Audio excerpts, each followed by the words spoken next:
Olá, amigo web telespectador, amiga web telespectadora da AltV, a TV da internet. Estamos começando mais uma edição do Agropapo, seu talk show digital do novo agronegócio. 6 anos no ar, ininterruptamente pela AltV, a TV da internet. E nesta edição do Agropapo, vamos falar aí uma vez mais um tema super importante aí para o agro brasileiro, que é justamente a questão do seguro rural, seguro agrícola. E para poder falar com propriedade sobre este assunto, eu tenho a grande satisfação de receber nesta edição do Agropapo o executivo aí do THB Group, o Edson Pierezan. Edson, satisfação contar contigo no Agropapo, meu caro. Muito obrigado, é um prazer a gente poder desenvolver cada vez mais a questão do seguro agrícola. A gente está muito focado e preparado para atender as demandas, né, do agricultor, do grande agricultor, do pequeno e das trades também. Muito É bom, um Edson. investimento que a gente vem fazendo. Perfeito. Eu queria que a gente pudesse começar, que você desse aí um breve perfil aí do THB Group e como é que justamente aí a empresa vem atuando aí nessa ponte aí entre seguradoras e os produtores, cooperativas do agro. Perfeito. O agro, né, é um seguro relativamente novo no Brasil. Eu venho com o desafio na THB de desenvolver essa área de agro, né? As grandes consultorias, assim como a THB, que são empresas multinacionais, que têm um perfil de grandes clientes, né? Começou a entrar neste mercado de agro já faz mais de um ano, né? Então, o agro, a gente pôde perceber aí, foi o grande pulmão da nossa economia, né? Está muito desenvolvido tecnologicamente, existem grandes desafios, as empresas estão cada vez mais profissionalizadas, né? O homem do campo hoje ele tem uma percepção de gestão de riscos muito maior, né? O negócio dele cada vez mais precisa dar resultado, assim como as grandes empresas. Então, a gente percebeu esse movimento do agro, né, todo pela tecnologia, pela gestão de riscos, e a gente está investindo muito fortemente nisso, nesse mercado. Estamos desenvolvendo trabalho com grandes empresas que têm exposição no agro, né? Então, a gente fala desde o seguro da lavoura, exposição que essas empresas possam ter com a sua malha de produtores, por exemplo, e desde o patrimônio desse produtor rural também, as máquinas, tudo faz parte da nossa análise, né? Então, como a gente tem esse viés de consultoria, então a gente entra para dentro de uma indústria, de uma empresa, de um grande agricultor e faz essa análise de todos os riscos que vão estar envolvidos na cadeia dele, né? Então, como o agro mesmo fala, né? Antes da porteira, dentro da porteira e depois da porteira, né? É um trabalho que a gente vem desenvolvendo focado em gestão de riscos mesmo. Certo. Mas a THB, então, justamente, vamos dizer assim, faz esse diagnóstico aí dos riscos aí, por exemplo, para um produtor e, ao mesmo tempo, faz essa interlocução assim com as principais seguradoras, faz, vamos dizer assim, como a gente chama aí no jargão do dia a dia, esse meio de campo aí para conseguir fazer o bom match assim entre o desafio de risco aí para o produtor e também a melhor cobertura para ele, que ao mesmo tempo atenda também ao interesse da seguradora e da resseguradora. É esse o trâmite, vamos dizer assim? Isso, exatamente. Como a gente tem o viés de consultoria, né? No Brasil existe a necessidade de se ter um corretor de seguros para fazer a gestão, a colocação do risco de um determinado segurado. Então, a gente faz esse trabalho de corretagem também. Então, a gente identifica os riscos, desenha as coberturas, sugere as coberturas e vai ao mercado buscar quais são as seguradoras, quais são as alternativas para a gestão deste risco. A gente costuma falar em gestão de risco, são 3 pilares, né? Você primeiro identifica quais são os riscos, outro, você mitiga internamente, são riscos que você tem que tratar, que você tem que cuidar, e aquilo que você não tem como tratar, a gente faz uma transferência de risco, que aí a gente compra uma cobertura através de uma seguradora. Então, é como a gente costuma fazer em consultoria, né? Fazer um trabalho de diagnóstico, de auxiliar ele a mitigar esse risco dentro da propriedade ou com o fornecedor, de alguma maneira, né? E o que extrapola todas essas alternativas, né? A gente transfere para uma seguradora. A gente faz esse trabalho também de transferência, né? Perfeito. Bom, e a gente já está aí já há mais de um ano vivendo a pandemia da Covid-19. Mesmo no pré-pandemia, o agro brasileiro tem um desafio justamente, vamos dizer assim, de massificar o seguro rural, o seguro agrícola, né? E eu queria que você pudesse dar um diagnóstico nesse sentido de quais transformações, vamos dizer assim, tivemos aí uma expansão na contratação de coberturas nesse um ano. Como é que está esse cenário hoje? O seguro ele ainda está muito, vamos dizer assim, restrito a grandes produtores, ou já houve, vamos dizer assim, uma certa ampliação para outras camadas de produtores rurais, uma certa democratização? Como é que está isso, Edson? O seguro ele está bastante democratizado, vamos dizer assim, né? As grandes cooperativas têm procurado desenvolver muito fortemente essa colocação de risco, né? No que a gente chama de varejo, né? Que são as pequenas propriedades, que são aqueles agricultores que estão ligados a alguma cooperativa por alguma maneira, né? Eu acho até que tá mais pulverizado nos pequenos do que nos grandes, tá? O aumento é significativo. De 2019 para 2020, nós tivemos 108%, são números do mapa, né, do Ministério da Agricultura, em termos de contratação de seguro.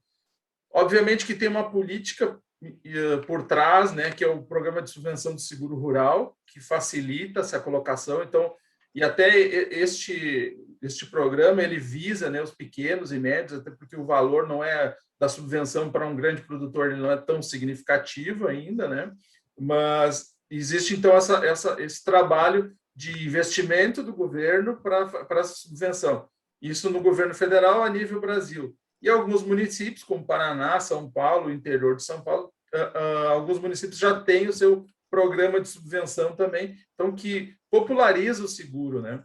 A gente, falando em números, como eu falei, 108% de 2019 para 2020, então são os números que a gente tem atualizado, né? Foi o crescimento. Então, e deste número representa 13 milhões de hectares cobertos por seguro. E sendo que a nossa capacidade de terras produtivas seria aproximadamente 69 milhões de hectares cultivados no Brasil. Então, a gente tem esses 13 até 69 de crescimento aí, em apólices. Em 2020, foram 193 mil apólices de seguro, que representam esses 13%. Então, a gente tem um universo gigante aí para crescimento, né? E o desafio justamente este, né? Cada vez mais popularizar. O seguro ele tem essa característica de ser mutualismo, né? Então a gente precisa ter mais segurados dentro das seguradoras para que elas possam pulverizar o seu risco, né? Em relação às seguradoras, como tu havia perguntado, eu entendo que existe uma preocupação ainda. O risco ele é muito concentrado, se a gente pensar em termos de Rio Grande do Sul, onde eu fico sediado, né? Aqui no Rio Grande do Sul, Paraná, que são os maiores compradores de seguros, existe um risco mais alto. Aqui as influências climáticas são muito fortes, né? E acaba que a seguradora ela se protege limitando a venda de seguros, né? Então, ela põe uma exposição, ela calcula uma exposição de risco e ela vai até um limite. Por mais que lá no programa de subvenção de seguro rural tenha uns 10, 7, 8 seguradoras por município, por exemplo, nem todas trabalham naquela cultura, nem todas atendem. Então, ainda tem um trabalho a se desenvolver, né, de trazer mais segurados para que esse risco dilua mais, né, que as seguradoras possam ter mais apetite de risco. Isso é o que a gente percebe imediatamente, né? Quando a gente vai a campo, tentar fazer colocações de seguros agrícolas. Né? Sim, é bom, a gente tem observado um grande desafio, assim, vamos dizer, do Tesouro Nacional relacionado ao crédito, né? Uma saída, vamos dizer assim, gradual do governo da parte do financiamento agrícola, mais focado cada vez mais no pequeno produtor, né? E fazendo com que fontes do mercado privado, vamos dizer assim, ganhem uma maior participação, né? De certo modo, meio que até empurrando um pouco os produtores em busca de novas fontes de recursos, né? Justamente pelo cobertor curto e tudo mais, né? Como fazer? E agora a gente pensando na perspectiva do seguro. O seguro, obviamente, tem aí uma pedra fundamental, que é a subvenção, como você muito bem pontuou, tanto federal como também alguns estados existem os seus programas estaduais de subsídio ao seguro rural, né? Mas como fazer ampliar justamente a área segurada diante desse desafio assim da subvenção, que tem um certo limite, né? Tem um teto em relação a isso, né? Porque são recursos da União e a União tem aí o seu desafio, como a gente observa aí no dia a dia, né? Como que o mercado pode contornar isso, deixar de repente um valor do prêmio mais acessível, ampliar a área? Você como especialista, quais seriam assim os caminhos ou os atalhos, vamos dizer assim? Eu tenho percebido, né, como eu falei no início, os produtores hoje eles estão se desenvolvendo tecnologicamente, estão cada vez mais se profissionalizando também na gestão do seu negócio, né?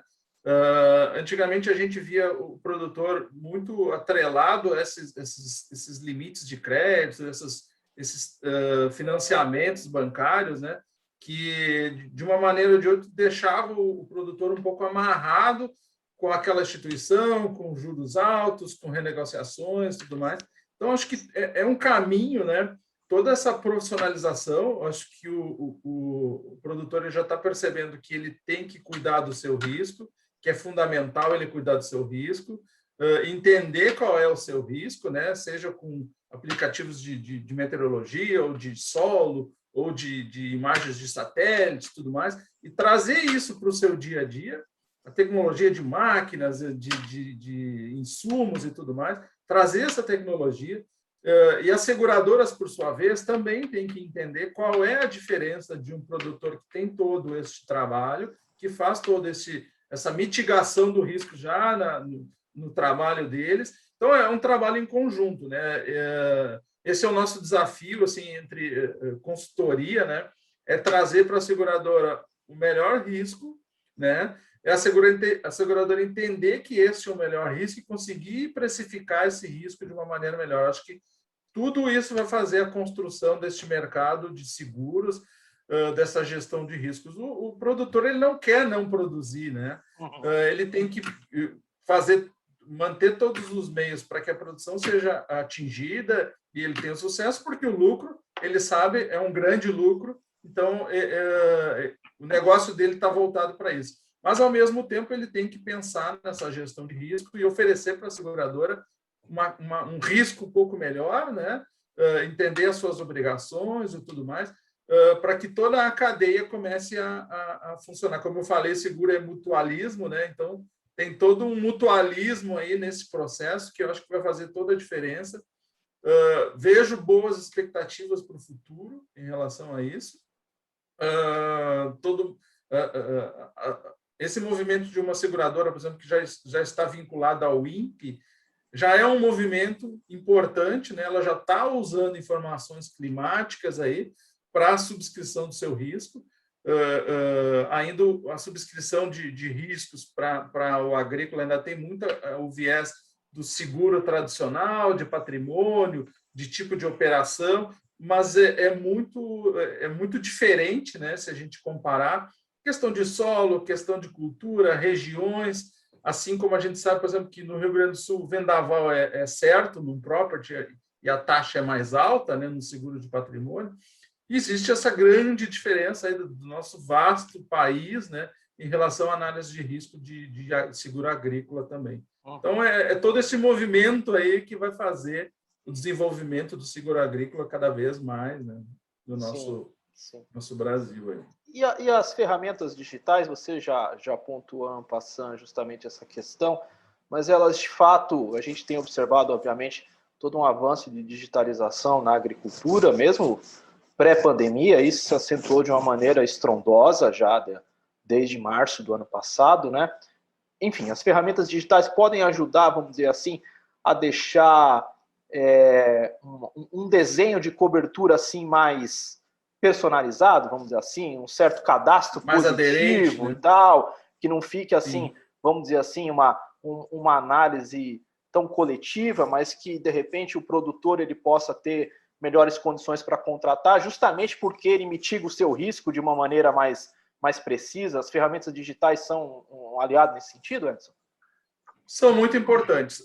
Hoje, para a gente fazer qualquer tipo de cotação no mercado, é necessário um arquivo de informação via satélite. Então, para você ter noção que isso já é uma ferramenta necessária para a gente fazer uma cotação. Então, eu peço para o agricultor, para o produtor, qual é o arquivo, né, da área de produção, onde ele vai produzir, onde ele vai plantar, e aí, através daquela informação, a seguradora já retorna um período para trás daquela terra e analisa como ela se comportou nos últimos anos e ela faz uma subscrição. Então, já existe um avanço nesse sentido, os seguradores já estão olhando, tem seguradores que não cotam se a gente não enviar essa informação, né, esse arquivo KML, como chama. Então, se a gente não enviar essa informação, a gente não consegue nem fazer a cotação. Então, o produtor ele tem que estar preparado já para esse tipo de informação, né? Posição geográfica, onde ele está. Então, a ferramenta tecnológica é fundamental, é ela que vai fazer essa virada, né? essa mudança para todo o cenário de cada vez mais disseminar o seguro agrícola e tudo mais. Né? A gente tem conversado bastante com empresas nesse sentido, até para fazer um trabalho em conjunto, né? Poder trabalhar já essas empresas e esses produtores que já estão desenvolvidos, porque vai fazer diferença para toda a cadeia, né? Principalmente para o produtor com a redução de taxa, né? O que a gente tenta e é o que a gente busca, né? Sim. E THB Group tem algum bom exemplo aí de experiências de seguro de renda, Edson? De renda, não, ou a gente tem. Está engatinhando ainda? É algo que está engateando. Você fala de um paramétrico, por exemplo, de um seguro como se fosse um RED. Exatamente. Que não seja só vinculado, vamos dizer assim, às intercorrências climáticas e tudo mais, mas algo que envolva um pouco mais do mercado também, né? Sim. Não, ainda é um produto que engatinha, né? A gente tem uma previsão aí já nesse programa de subvenção de seguro rural deste ano, de 2021, se fala de uma subvenção para um seguro paramétrico, né? Um seguro que tem o viés de analisar clima, mas, na verdade, ele protege também, faz um hedge de produção, né, e tudo mais. Então, já existe essa conversa, mas ainda é muito incipiente. Aí volta no termo mutualismo, né? Que quanto mais se arrecada prêmio, né, se divide, se consegue fazer um prêmio mais justo ou mais adequado para que possa disseminar um tipo de cobertura. Né? É como um seguro de produção, né? Então também tem um viés aí de financeiro, né? Garantir uma produção mínima esperada, mas sobre fatores climáticos ainda, né? Sobre produtos tradicionais como multirrisco e tudo mais, né? Ou um granizo, alguma coisa assim, né? Um risco nomeado, que é o que a gente costuma falar, né? No linguajar do segurança aí, né? Muito bom, meu caro. Já é um grande bordão, chavão do Agropapo, que boa conversa passa rápido. Eu quero uma vez mais agradecer a tua participação aqui no nosso programa. É um tema super importante, que tem aí um desafio também de catequização, né, do mercado, de todos os agentes, vamos dizer assim, né, um desafio educacional até, né, de aculturamento, né? E verdade. O espaço aqui no Agropapo está aberto, tendo novidades é só voltar. E eu queria pedir a Perfeito. gentileza de você deixar algum contato aí do THB Group, quais que você quiser aí para a nossa audiência. Combinado. Eu também acredito muito nisso, né, Ronaldo? Eu tenho publicado na minha página do LinkedIn muito fortemente um manual, que é um guia de todo o procedimento, como se faz o seguro, né? Quais são os passos, quais são as coberturas, as obrigações do segurado. Então, através da minha página no LinkedIn, a Edson Pierezan, você tem todo o acesso lá ao guia, é um guia aberto do mapa e da CNA, mas que faz muito sentido. Então, eu tenho publicado diariamente lá um manualzinho, né, para que as pessoas possam cada vez mais conhecer o seguro rural. A THB está preparada para fazer essa cotação para vocês, então, para atendê-los aí, para fazer desenho de coberturas. Então, eu me coloco à disposição através do nosso site da THB. Então, você também tem acesso lá ao nosso link de agro. Então, fiquem à vontade, estou à disposição em qualquer momento. Lá no LinkedIn tem meu telefone pessoal, celular, tem todos os contatos lá. Muito bom, meu caro. Bom, e agora com essa entrevista você tem um novo conteúdo para postar no seu LinkedIn também, em breve. É isso aí, muito obrigado, então. Muito bom, Edson. E assim, nós encerramos esta edição do Agropapo. O Agropapo que tem produção, direção e apresentação de Ronaldo Luiz, e a direção jornalística da UTV, a TV na internet, é do jornalista Alberto Luchetti. Encerramos esta edição, voltamos na próxima. Um abraço e tchau, tchau.